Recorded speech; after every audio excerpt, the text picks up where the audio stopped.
ይህ የምፅዓቱ አዋጅ ነጋሪ አገልግሎት ወቅታዊና ዕለታዊ ወጎችን በማቅረብ ትንታኔ የምንሰጥበት የተለያዩ እንግዶችንም በመጋበዝ የምናቀርብበት መድረክ ነው።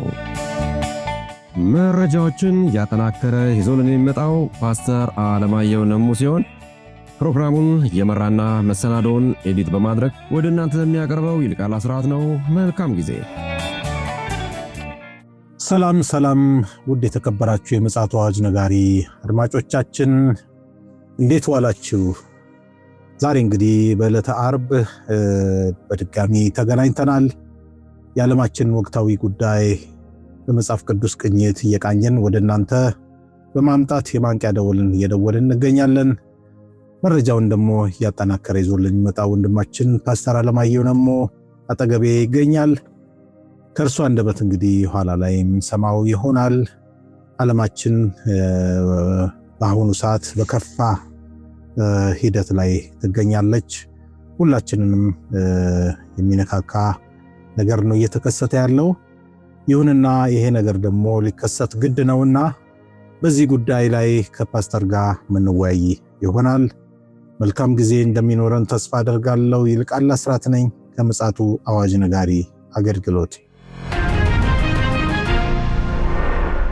ውድ አድማጮቻችን አጠገቤ ፓስተር መረጃን ይዞልን ተገኝቷል። ምን ይሆን ይሄ መረጃ የሚለውን እንግዲህ ከሱ አንደበት እንሰማለን። ወቅታዊውን የዓለማችን ክስተት ምክንያት በማድረግ እንደ እግዚአብሔር ቃልም ሊገስጸን ሊመክረንም ሊያስጠነቅቀንም ተዘጋጅቶ መጥቷል። ከሰላምታው በኋላ በቀጥታ ወደ መረጃችን እናመራለን። ሰላም ላንተ ይሁን ፓስተር፣ እንዴት አለ? እንደምን አለ ወንድም ይልቃል? እግዚአብሔር የተመሰገነ ይሁን። የዓለማችን ጉዳይ ከጊዜ ወደ ጊዜ እየባሰ ከድጡ ወደ ማጡ አይነት ነገር ነው እንግዲህ እየሆነ ያለው። በርካታ ሰዎች ተስፋ አድርገው ነበር ሰላም ይሆናል በሚል። ይሁንና እንግዲህ ካንተ መረጃ ደግሞ ልንረዳ እንደምንችል ተስፋ አድርጋለሁ። ይዘህልን የመጣውን መረጃ አቀብለን። እንግዲህ አሁን ላይ ጦርነቱ በጣም ባለብዙ ዘርፍ እየሆነ መጥቷል።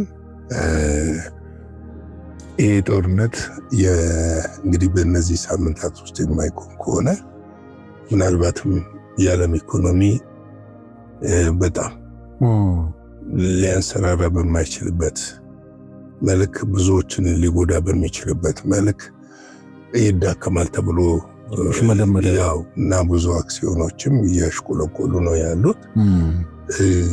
እንግዲህ ይሄ ምን መሰለው ይልቃል፣ በኢኮኖሚው ዘርፍ ላይ ጥቃት እንደሚፈጸም ይታወቅ ነበረ። ምክንያቱም አንዱ ምንድነው ፒለር የሚባለው አውሬው ይመጣበታል ከሚባለውና አውሬው ሲመጣ ለማረጋጋት ይሞክረዋል ከሚባለው ፒለር አንዱ የኢኮኖሚው ዘርፍ ነው። እና ይሄ የኢኮኖሚው ዘርፍ የዓለም ኢኮኖሚ ወደኋላ አሁን እየተመለሰ ነው ያለው። ማለትም በጣም እየተሽመደመደ የነዳጅ ዋጋ እየናረ የምግብ ዋጋ እየናረ እየመጣ ነው ያለውና ሸቀጣዎች ብዙ ነገሮች እየተወደዱ እየመጡ ነው ያሉት። እነዚህ በተወሰኑ ሀገሮች ላይ ያለ አይደለም። እንደው አንዳንድ ጊዜ አንዳንድ ማስተዋል የጎደላቸው በእኛም ሀገር ያሉ ሰዎች ታክሲ ውስጥ ሲያማርሩ የሆነ ነገር ሲናገሩ ትሰማለህ። ዓለም አቀፍ ግንዛቤን ያለመረዳትና የኢትዮጵያ መንግስት አሁን ምንም ማድረግ አይችልም።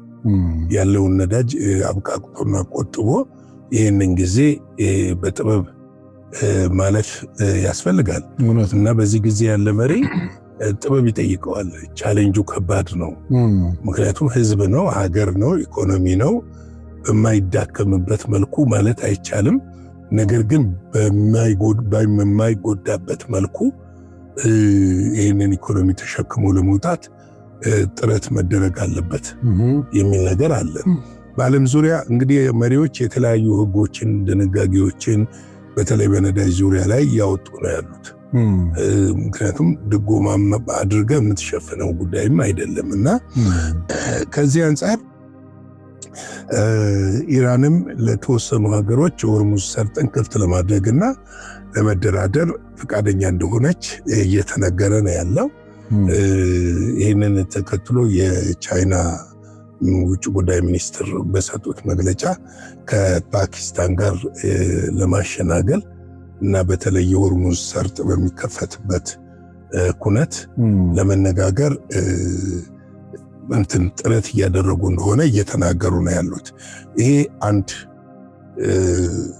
ፍንጭ ነው፣ ደስ የሚያስብል ነው። ነገር ግን ከአሜሪካ አንጻር ደግሞ ስትመለከተው ጦርነቱን ይብሱኑ እንዲቀጣጠል እያደረገችው ነው ያለችው አሜሪካ።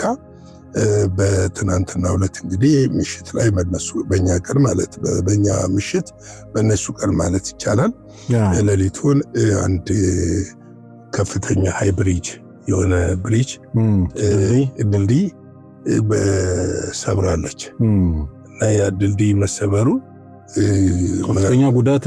ከፍተኛ ጉዳት ነው።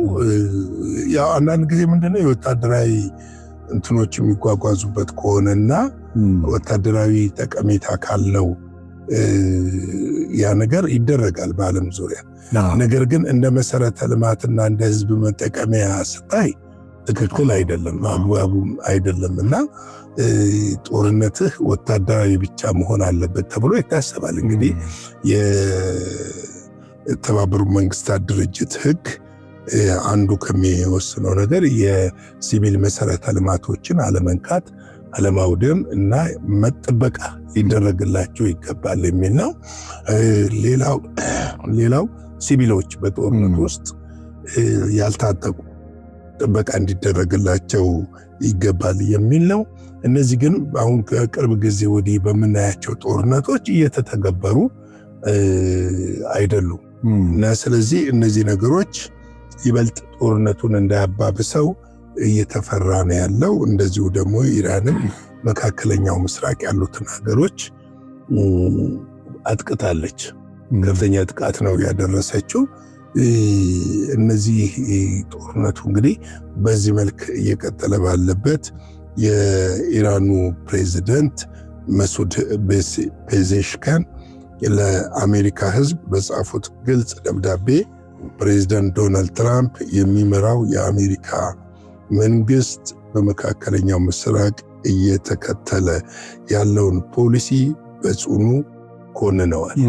ለአሜሪካ ህዝብ ነው ደብዳቤውን የጻፉት፣ በጽኑ ኮንነዋል። ፕሬዚደንቱ አሜሪካን ለእስራኤል የምታደርገው ያልተገደበ ድጋፍ ሀገሪቱን የእስራኤል ተላላኪ እያደረገ ነው ሲሉ ወንጅለዋል። እንግዲህ አውሮፓዎቹ የሚከሱት ነገር ይሄ ነው። በእርግጥ አንድ የወጡ መረጃዎች አሉ። አውሮፓውያኖች ከዚህ በፊት ታስታውስ ከሆነ ለእስራኤል ጦር መሳሪያና የሮኬት የሚሳኤል ባትሪዎች እና የተለያዩ ነገሮች ሸጡ ነበረ። አሁን ያንን መሸጥ አቁመዋል አውሮፓውያን። አሁን ብቻ ሳይሆን ከአውሮፓ ጋር ያለው ነገር እጅግ በጣም እየተቃረረ መስመሩን እየሳተ እየመጣ ነው ያለው። ስለዚህ መዘላለፍም ተጀምሯል። ቀጣዩ ኔቶ መበተኑ ምንም ጥርጥር የሌለው ጉዳይ ነው። ግልጽ የሆነ ጉዳይ ነው እና እንግዲህ ሜሱድ ፔዜሽካን አውሮፓውያኖች የሚሉትን ነገር ነው እያስተጋቡ ያሉት። ይህን ጉዳይ አውሮፓውያኖች ይሉት ነበረ። አሜሪካ ለእስራኤል እጇን ጠምዝዛ አሜሪካንን ወደዚህ ጦርነት ከታታለች ብለው ነው የሚያምኑት አብዛኛው እንትን ሀገሮች፣ የአውሮፓ ሀገሮች ማለት ነው። እሳቸውም ያነሱት በአንጻራዊነት ያነሱት ይህንን ነው እና የዶናልድ ትራምፕ ፖሊሲ ብለው ነው የአሜሪካ ህዝብ ፖሊሲ አይደለም የሚል ነገር አላቸው። በእርግጥ ይሄ የመሱድ ፔዜሽካን ደብዳቤ ከምን ተነስቶ ነው የመጣው ብትለኝ ሰሞኑን ከነበረው ከፍተኛ የህዝብ ማዕበል ተቃውሞ ከዛ የመነጨ እንደሆነ ልትመለከት ትችላለህ ከንግግራቸውና እዛ ላይ የኛ ጦርነት አይደለም የሚል አሜሪካንንም እስራኤልንም የማውገዝ ነገሮች ነበሩ። ጦርነቱ እንዲቆም የመጠየቅ ነገሮች ነበሩ። ያ ደግሞ ለኢራን ትልቅ እንደ ድል ተደርጎ እየተወሰደ ነው ያለው። ደሞም ነው ለኢራቅ እንደ ድል ነው የሚቆጠርላት። ለምንድን ነው የአሜሪካን ሕዝብ በዚህ መልኩ ጦርነትን መቃወምና ያለውን የራሱ የመረጠውን መሪ መቃወም መቻሉ ለአሜሪካ እንደ ድል እየታየ ነው ያለው እና ፕሬዚደንቱ አሜሪካ ለእስራኤል የምታደርገው ያልተገደበ ድጋፍ ሀገሪቱን የእስራኤል ተላላኪ አድርጓ ያደረጋት ነው ሲሉ ወንጅለዋል። እስራኤልና ኢራን ለመዋጋት የምትፈልገው እስከ መጨረሻ የአሜሪካ ወታደር ደምና እስከ መጨረሻ የአሜሪካ ሕዝብ የግብር ከፋዩ ዶላር ድረስ እንደሆነ እየተናገሩ ነው ያሉት። ስለዚህ አሜሪካኖች ምን በሉ ነው ንጉ ነው እንግዲህ ቅስቀሳ ነው። ይሄ አንዱ ፕሮፓጋንዳ ነው። የአሜሪካን ሕዝብን የሚያነሳሳ ጉዳይ ነው። ለነገሩ በተራቸው ማለት ነው። ከዚህ ቀደም ዶናልድ ትራምፕ ነበር የኢራንን ሕዝብ ቀሰቀሱ የነበሩት። አሁን ደግሞ ተራው የፔዜሽኪያን ሆኖ እየቀሰቀሱ ነው። ምክንያቱም ምንድን ነው አሁን አሜሪካ ውስጥ ያለው የፖለቲካ ልዩነት እየሰፋ መምጣቱ፣ ሁለተኛ በጦርነቱ ላይ ያለ አመለካከት። ለምሳሌ የሪፐብሊካን ሴኔተሮች ያምኑ የነበሩት ጦርነቱ በ2 ሳምንት ያልቃል ነው። አሁን ግን 2 ሳምንት አይደለም 1 ወር ነው። 1 ወር ባለፈ ደግሞ ትናንትና እኔም አንተም እንደዘገብነው 3 ሳምንት ሌላ ተጨማሪ ያስፈልጋል የሚል ነው። በ3 ሳምንት እናጠናቅቃለን የሚል ነው እና የተምታቱ መረጃዎች ናቸው የሚወጡት። ከመረጃዎቹ መካከል ደግሞ ለምሳሌ 90% አውድመነዋል የሚል የዛሬ 3 ሳምንት የወጣ መረጃ ነበረ። ያ መረጃ 90% ከወደመ 10% ነው። ምኑ ነው 10%? ምንድን ነው የሚለውን ነገር ማየት በጣም አስፈላጊ ይሆናል። ስለዚህ ከዚህ አንጻር ያው ምንድን ነው የሚባለው መሰለ በጠላት ላይ ድንጋይ ሲወረወር አቀብል የሚባል ነገር አለ። ድንጋዩን አቀብለው ለወርዋሪው ማለት ነው። አሁን እኮ የምልህ እንደው ዶናልድ ትራምፕ ደግሞ በሌላ መንገድ ደግሞ እየሄዱ ነው ያሉት። አሁን ለመከላከያ በጀት በሚል ባለፈው ስንት ቢሊዮን ዶላር ነበረ? 200 ቢሊዮን ዶላር።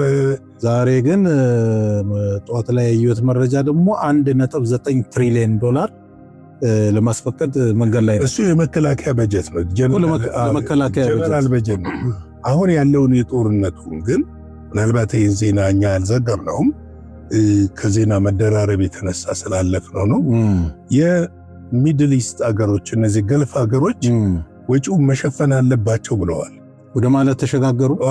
ወጪውን መሸፈን አለባቸው፣ ይሄ ለጦርነቱ ያወጣነውን ወጪ መሸፈን አለባቸው የሚል ነገር ተናግረው የአረብ ሀገራት መሪዎች በጣም ደንግጠዋል። ይሄ ማለት እንግዲህ ፓስተር ለኔ እንግዲህ እንደገባኝ ከሆነ የአረብ ይሄ ገልፍ ሀገራት ኢራን እንድትመታ የሚፈልጉ ነበር ማለት ነው። በውስጥ ታዋቂነት ብዙ ነገር እኮ አይገለጥም። ሚዲያ ላይ የሚወጡ ነገሮችና ከሚዲያ ጀርባ የሚሰሩ ነገሮች ብዙ አሉ። በሴክሬት ተይዘው የሚሰሩ በደህንነት ኃይሎች በመሪዎች ደረጃ ብቻ ተይዘው የሚሰሩ አሉ። እነ ሳውዲ ይፈልጋሉ።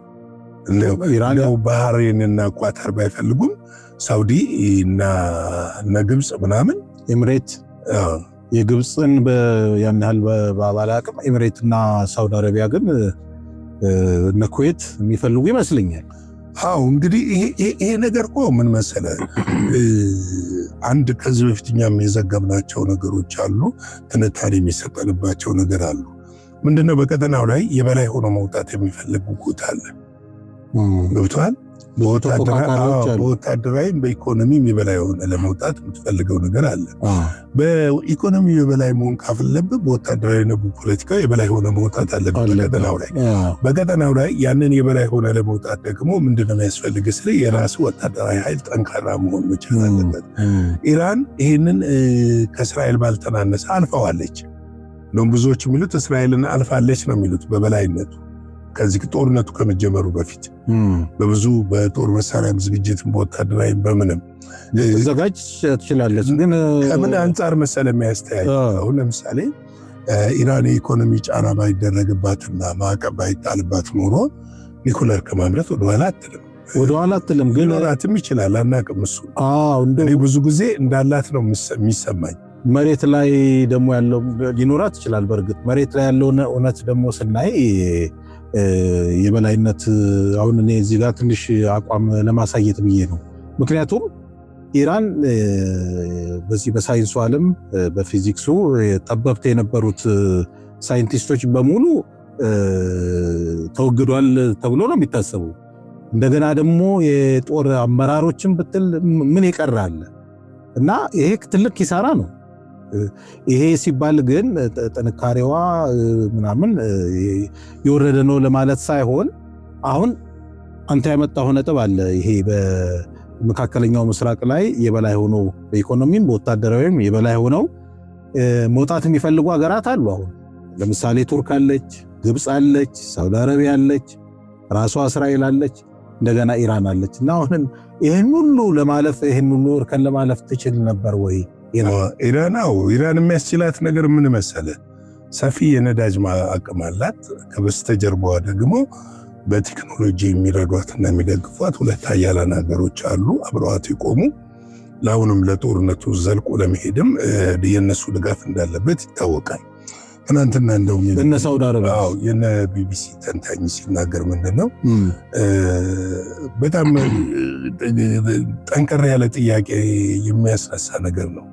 ኢራንን አዳክመናታል ይላሉ፣ መተናታል ይላሉ፣ የሚሳኤል አቅሟን እንደዚህ ያደርገናል ይላሉ፣ ምንድነው የድሮን አቅሟን እንደዚህ ያደርገናል ይላሉ። ነገር ግን ከበፊት ከመጀመሪያ ጦርነቱ ከመጀመሩ ሳምንታት በፊት ኢራን ኢላማዋን በትክክል እየመታች ያለችበት ሰዓት አሁን ነው።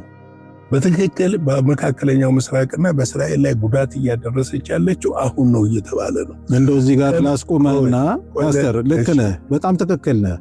እኔ ደግሞ ማምነው ኢራን አደረገችው ሳይሆን ሩሲያ ያደረገችው ብዬ ነው ማምነው። ይሁን እሱ ያው እኮ እስራኤል የምታደርገው አሜሪካ እያደረገችው ያለውን ነው። አሜሪካ ገዛ ነው። ምንድነው የባቡን ራስን መተዋለን፣ ጦርነቱ ያበቃል ነበር የተባለ። ኦኬ መቱት፣ አያቶላው ሞቱ፣ ጀነራሎቹ ሞቱ፣ መቷል፣ የደህንነት ኃላፊዎቹ ሞቱ፣ ሳይንቲስቶች የሚባሉ ሞቱ።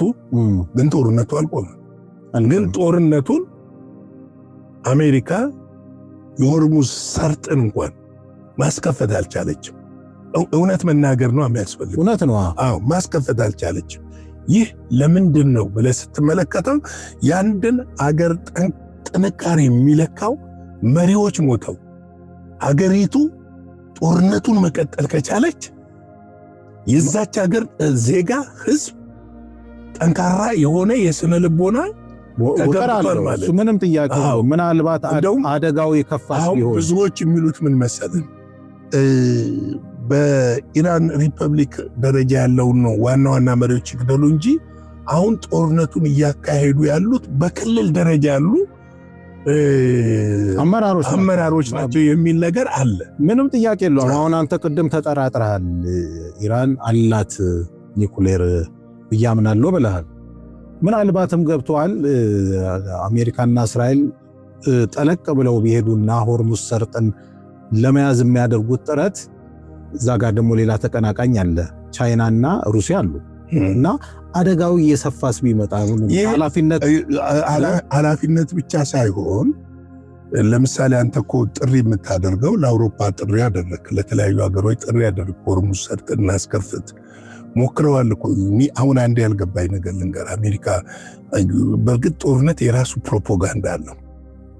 2 ገለህ 10 ገድያለሁ ልትል ትችላለህ። አንድ መርከብ አውድመህ 10 መርከብ አውደምኩ ልትል ትችላለህ። ጦርነት የራሱ ለምሳሌ የራሱ ፕሮፓጋንዳ አለው፣ የራሱ አካሄድ አለው። ያንን እኔ አሁን የማይስማማኝ የመከላከያ ሚኒስተሩ የአሜሪካው ሄክሰን ምንድን ነው ያሉት? የኢራንን ባህር ኃይል ሙሉ ለሙሉ አውድመነዋል አሉ። ግን አሁንም የኢራን ፈጣን ጀልባዎች፣ እጅግ ዘመናዊና ፈጣን ጀልባዎች፣ የኢራን የባህር ውስጥ ሰርጓጅ ድሮኖች፣ ሚሳኤል ድሮኖች ስራ ላይ ናቸው። እኔ ግን የሚመስለኝ ፓስተር የቀበረቻቸው አደገኛ ቦምቦች ከሆርሙዝ ሰርጥ እየፈቀደች ነው። አሁን እኮ ምን መሰለህ አደገኛ ሊሆን ይችላል። እየፈቀደች እኮ ነው።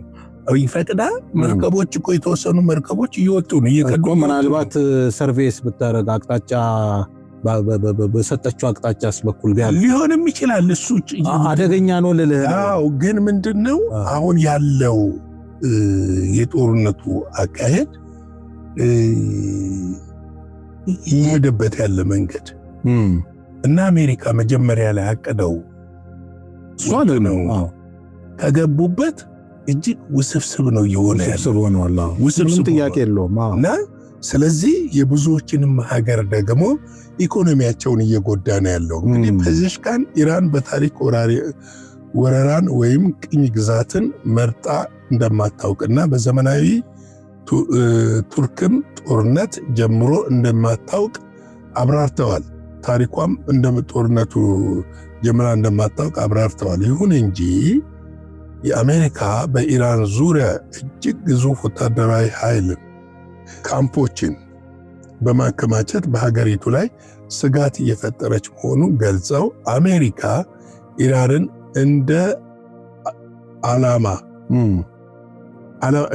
እንደ ዓለም አቀፍ ስጋት አድርጋ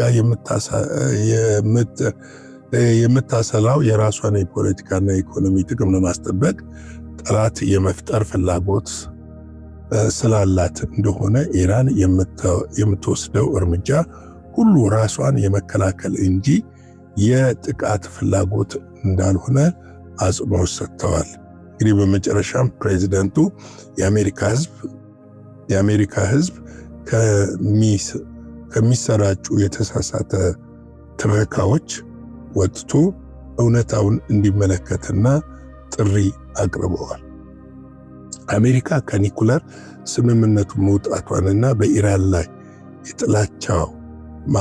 የጣለችው ማዕቀብ በዲፕሎማሲያዊ ላይ የተሰነዘረ ጥቃት መሆኑን ገልጸው አሁን በሁለቱ ሀገራት መካከል ያለው ውጥረት እስራኤልና አሜሪካ በኢራን ላይ የሰነዘሩትን ቅድመ ጥቃት በሰው ሕይወትና በንብረት ላይ ከፍተኛ ጥፋት እየደረሰ መሆኑን ጠቅሰው ኢራን በማንኛውም ጫና ውስጥ ሆና ሉዓላዊነቷን፣ ክብሯን አስከብራ እንደምትቀጥል በደብዳቤያቸው አረጋግጠዋል። እንግዲህ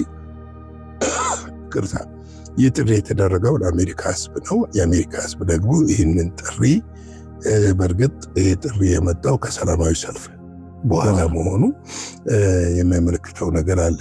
እንግዲህ ወደ መደምደሚያችን ስንመጣ ይህ ጦርነት ዕለት ዕለት በየሀገራቱ ላይ የሚያመጣው ጫና እጅግ አሳሳቢ የሆነ ነው ያለው። ሰዎች ወደ ጭንቀት ውስጥ የመግባትም ነገር እየታየ ነው ያለው። እነዚህ ነገሮች ደግሞ ማረጋጋት የሚችሉ እንደኔ 3 አካላት አሉ ብዬ ነው የማስበው። አንደኛው በዋናነት የኢትዮጵያ ሕዝብ 90% በእምነት ተቋም ውስጥ ነው ያለው። በተለያየ እምነት ተቋም ውስጥ ነው ያለውና የእምነት አባቶች በጸሎት ሕዝቡን በማረጋጋትና ማበረታታት ይጠበቅባቸዋል ብዬ ተሞክሮም ስላለ ይጠበቅባቸዋል ብዬ አስባለሁ። ሁለተኛው መንግስት ነው። መንግስት የራሱን ኃላፊነት በጥንቃቄ መስራት አለበት።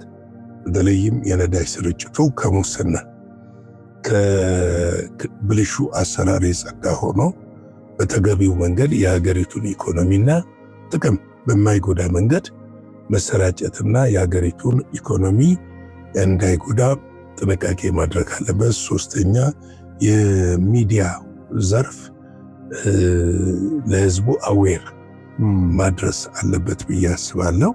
እንግዲህ ደግሞ እንደ አብያተ ክርስቲያናት እንደ ካውንስሉ እንደ ሌሎች አሁን እንዳሉት እንደ ፍቅር ህብረት እንደ አዲስ አበባ ፔንቴኮስታል ህብረት የሚባለው እንደ ቪዥነሪ አብያተ ክርስቲያናት ህብረት የመሳሰሉ ሌሎችም የመሳሰሉ ቤተክርስቲያኖች ደግሞ የተቀናጀ የሆነ የጸሎት አንድነት ኖሮ በእግዚአብሔር ፊት የሚጸለይበት ጊዜ ቢኖር ብለን የግላችንን ሐሳብ ማቅረብ እንወዳለን። ምክንያቱም ይህ ጊዜ የመጨረሻው ዘመን ላይ ነን። በእርግጥ ያለ ነው በመጨረሻው ዘመን ሊከሰቱ ካሉ ነገሮች አንዱ ቢሆንም ግን ደግሞ ጥንቃቄ መደረግ አለበት የሚል ነገር አለኝ። ጌታ ጸጋ ሰላም ከሁላችሁ ጋር ይሁን። ሻሎም። እግዚአብሔር አብስቶ ይባርክ። በጣም ትኩረት የሚሻ መልእክት ነው ያስተላለፍከው። ይሄ ነገር ትኩረት ከተሰጠው ውጤትም ሊያመጣ ይችላል።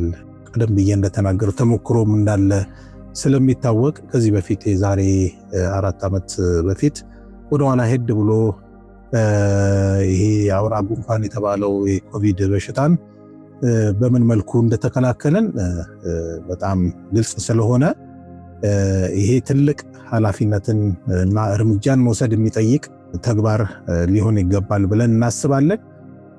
ምክንያቱም ምልክት እየታየ ነው።